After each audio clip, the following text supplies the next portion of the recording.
All right, so we're gonna model a roof on this project very quickly, just to demonstrate a condition.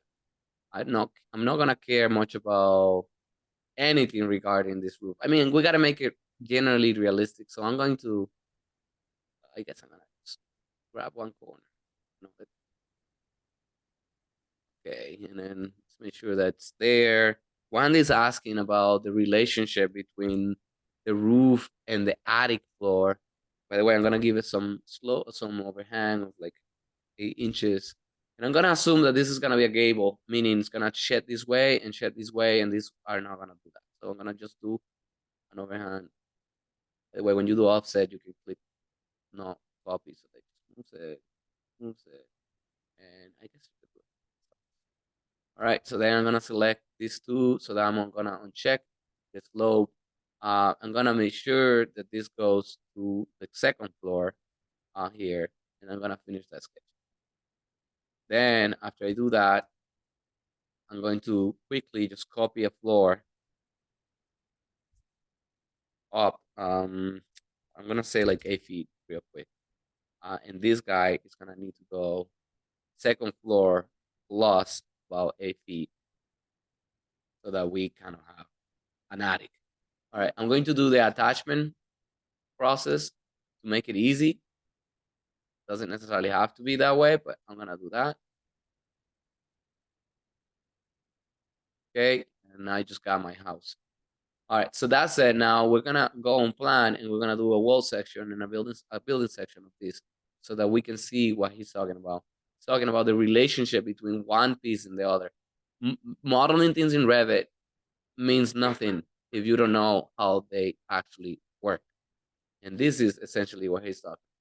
So we're gonna do a section right here. I'm gonna go to that section. A couple things I'm gonna do. One of them that I'm gonna do is I'm going to make the details fine.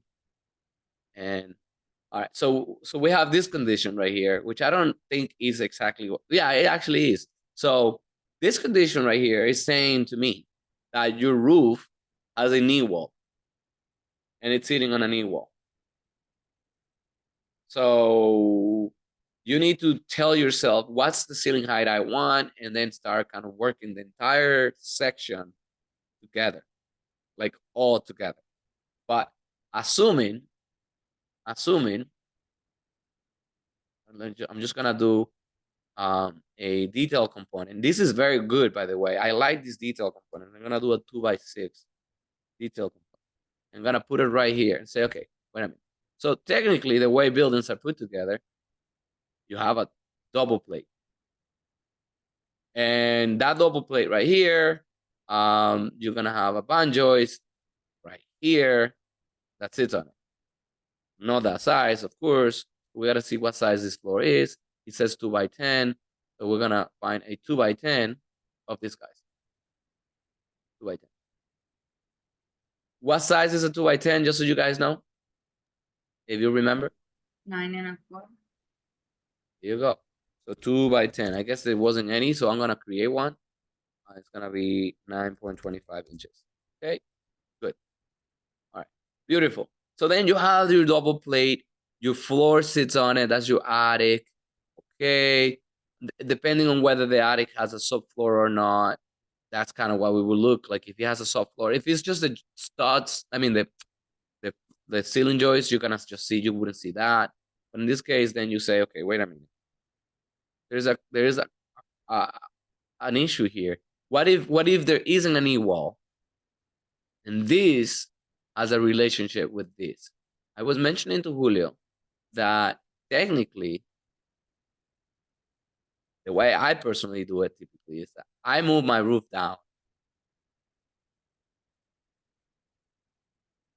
And I move my roof down to generally, and you're like, what do you mean? Like, my rule of thumb is my roof, the edge of my lower portion of my roof rafters is gonna hit the corner of this stud.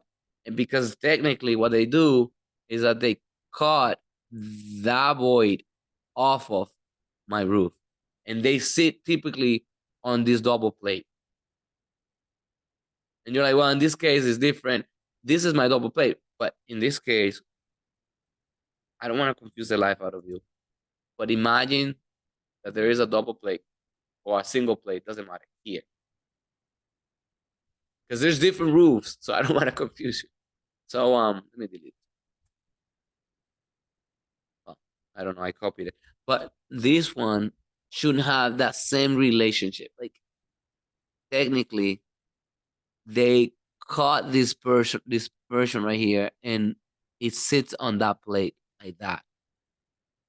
They call it a birth mount. Does that make sense?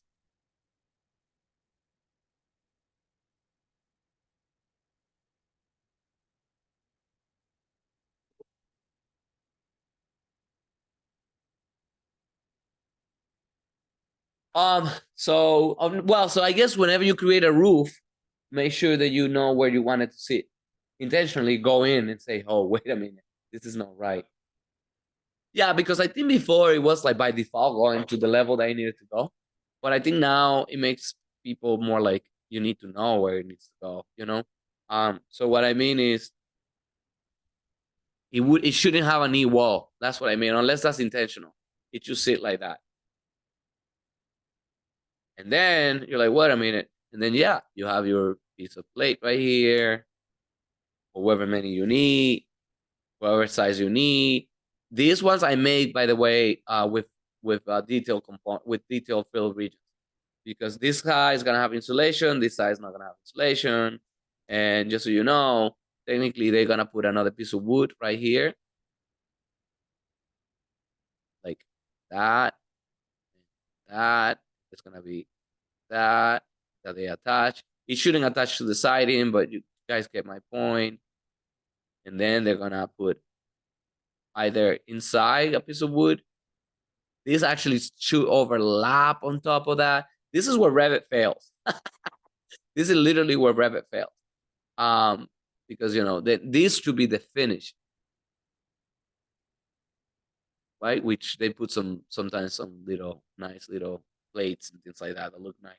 So you know, and this side right here, it's just open, like there's just nothing. And then they attach a soffit right here, and it has a little hole inside it for the bees or whatever. It's really for air to go in and out, not for bees, but for air to go in and out, right? Because that needs to be vented, just like this piece right here and the ridge needs to be vented. So the relationship of these guys, think about that relationship and join it. You're like, what? Yeah, join your roof with your wall. It's gonna clean it, like so that it goes through nicely. But this relationship needs to be studied and understood. I also probably join this with that, because that's really how it goes. These guys are attached to these band joists. That band joist sits on top of these two, and they also sit on top of this double plate. And then we're gonna get 3/4 of an inch strapping and 1/2 inch gypsum wallboard here. The strapping is gonna go in the opposite direction, meaning you're gonna be seeing it. If the joists are going this way, the strapping is gonna go the other way. So the strapping is like, right? So if you cut a section the other direction, I shouldn't see it the same way, because sometimes I think you guys do it the same way. If you cut a section, like this section right here, this one right here, my floor joist will actually be the other way, meaning, I don't know if this makes sense, that this will happen. You're gonna see your floor joist going the opposite direction, not on top of that. It will be underneath. You guys see that? And then you're gonna have your strapping going the other direction, and then you're gonna have your gypsum wallboard that gets attached to the strapping. You never attach gypsum wallboard directly to the studs. Gypsum, strapping, joist. You see the difference? Does that make sense? Yes. Juan, does that answer your question? Yes, just one additional question. You see that bottom plate that you put on the attic level? This top plate right here. Right. Yeah, So well, that should be over the subfloor, right? I didn't put it. Yeah, it should be over the soft floor. You're right. Okay. Okay. Just to. If they do a Right, right. subfloor, yeah. But I didn't put it over the subfloor in this case. But yeah. But like if you study these details right here, that's not there. This is the eave. Um, this is the break. I want to see the eave. You would understand it. Do we have a? Maybe we don't have any. Maybe we don't have any of those. But like, well, again, we should probably go to our favorite book, the framing book that I share with everybody. Does everybody have a copy of that book? Yeah, there is a PDF copy that I sent to everybody via email. It's a framing book. It's the same one that we've been hanging around. Everybody has. This is kind of what I mean when I say like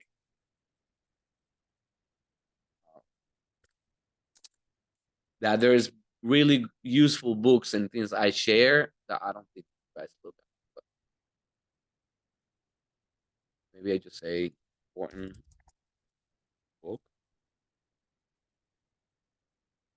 I don't know. I know I shared it. I'll send it again to all of you so you guys have a copy of it. It's a really, really, really good. Now, if anything, I probably put it within this project management tool because we do have books in here, office stuff, uh, building codes. Look, in the building codes, we have some books like this one right here is a building code illustrator, and then there's this one right here. That's another building code illustrator. But I've been sharing books. I probably will need to put them in a place you can all find it. So that's easy for you to guys. Yeah. All right, so that's it. We're 11 minutes past, but this was very helpful. I'm going to upload these videos. You guys can feel free to watch it and tell us more things that you want to see. We're gonna get them done. Thank you. Bye bye.